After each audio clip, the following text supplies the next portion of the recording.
Florida సమీపంలోని pan handle తల్లాస్లోని ఒక తీర ప్రాంతంలో ఇది ల్యాండ్ అయింది. ఆ ల్యాండ్ అయ్యేటువంటి ఆ విజువల్స్ని మీకు ఎక్స్క్లూజివ్గా ఆ ఫీస్ని విజువల్ ఫీస్ని చూపిస్తున్నాము. పారాచూట్లు ఒక్కసారిగా ఓపెన్ అయ్యాయి.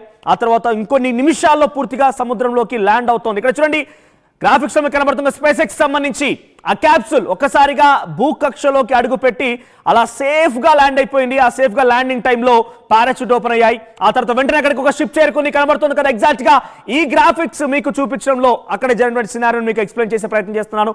అక్కడ ఒకసారి క్యాప్సూల్ ఓపెన్ అయిపోయింది. క్యాప్సూల్ ల్యాండ్ అవ్వగానే అక్కడికి షిప్ చేరుకొని ఆ క్యాప్సూల్ ఉన్నటువంటి వ్యక్తుల్ని బయటకు తీసుకొచ్చింది. ఆ తర్వాత ప్రెసెంట్ జాన్సన్ స్పేస్ సెంటర్ లో వారికి చికిత్స అందిస్తున్నారు. అయితే దీని ప్రకారంగా గురుత్వాకర్షణ శక్తి జీరో, గ్రావిటేషనల్ ఫోర్స్ జీరోగా ఉంది కాబట్టి అంతరిక్షంలో అక్కడి నుంచి వచ్చిన వారు ఎవరైనా కూడా 45 రోజుల పాటుగా వైద్య పరీక్షలు ఎదుర్కొని 45 రోజుల పాటుగా చికిత్స తీసుకున్న తర్వాతే బయటకు రావాల్సి ఉంటుంది. ఒకసారి గ్రాఫిక్స్ లో మీకు చాలా క్లియర్ కనబడుతుంది కదా. ఆ స్పేస్ కి సంబంధించి క్యాప్సూల్ ఫ్రీడమ్ ఒక్కసారిగా 3 గంటల 27 నిమిషాల సమయానికి ఈ రోజు తెల్లవారుజామున అమెరికా కాలమానం ప్రకారంగా 5 గంటల సుమారుగా 20 నిమిషాల సమయంలో చాలా సేఫ్గా 3000 డిగ్రీల ఫారెన్ హీట్ సెల్సియస్ సంబంధించినటువంటి ఆ హీట్ని ఎదుర్కొని అంతటి భూవాతావరణాన్ని ఎదుర్కొని సేఫ్గా ఫ్లోరిడా సంబంధించినటువంటి తీరంలోని ఒక హ్యాండల్ తల్లౌస్ని ఆ తీరంలో ల్యాండ్ అయింది. ఇక్కడ చూడండి ఒక్కసారిగా మీ గ్రాఫిక్స్లో చూపించే విధంగా ఎగ్జాక్ట్ విజువల్స్ని చూపిస్తున్నాను నేను. ఇక్కడ ఒకసారిగా భూకక్షలోకి ఎంట్రీ ఇచ్చింది.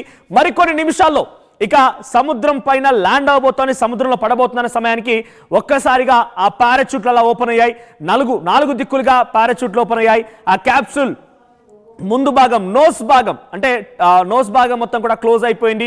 అంతకు ముందు వరకు కూడా రికార్డ్ అవుతోంది. ఆ నోస్ నుంచి కూడా పారాచూట్ వచ్చేటువంటి విధానం మొత్తం కూడా కెమెరాలో రికార్డ్ అవుతోంది. కానీ అంతలోనే ఒక్కసారిగా ఇక ల్యాండ్ కాబోతున్నాం, సముద్రంలో దిగబోతున్నామని ఇదంతా టెక్నికల్ సంబంధించి ఆస్పెక్ట్. ప్రతి second to second, minute to minute ఎగ్జాక్ట్గా ముందుగానే అంచనా వేసి ఆ ప్రకారంగానే ఎగ్జిక్యూట్ చేశారు.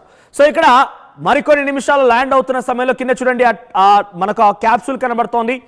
అంతటి ఆ క్యాప్సూల్ని 4 పారాచూట్స్ హెవీగా వే చేస్తూ ఉన్నాయి, వాటిని మోస్తూ ఉన్నాయి, వాటిని సేఫ్గా ల్యాండ్ చేసేందుకు అవి ప్రయత్నం చేస్తున్నాయి. ఇక చివరి నిమిషాల్లో మరికొన్ని సెకండ్లోనే ల్యాండింగ్ అవుతున్న సమయంలో నోస్ మూసుకొని ఒక్కసారిగా సముద్రం ల్యాండ్ అయిపోయింది.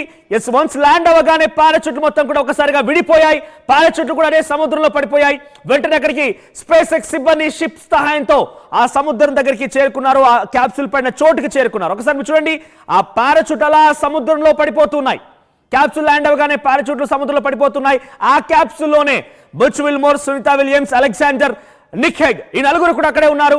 ఒక్కసారిగా క్రూ 9 ఎవరైతే అందులో వ్యోమగాములుగా వెళ్ళిపోయి అక్కడ చిక్కున్నారో అందరూ కూడా సేఫ్గా ఈ క్యాప్సూల్ తీసుకొచ్చింది.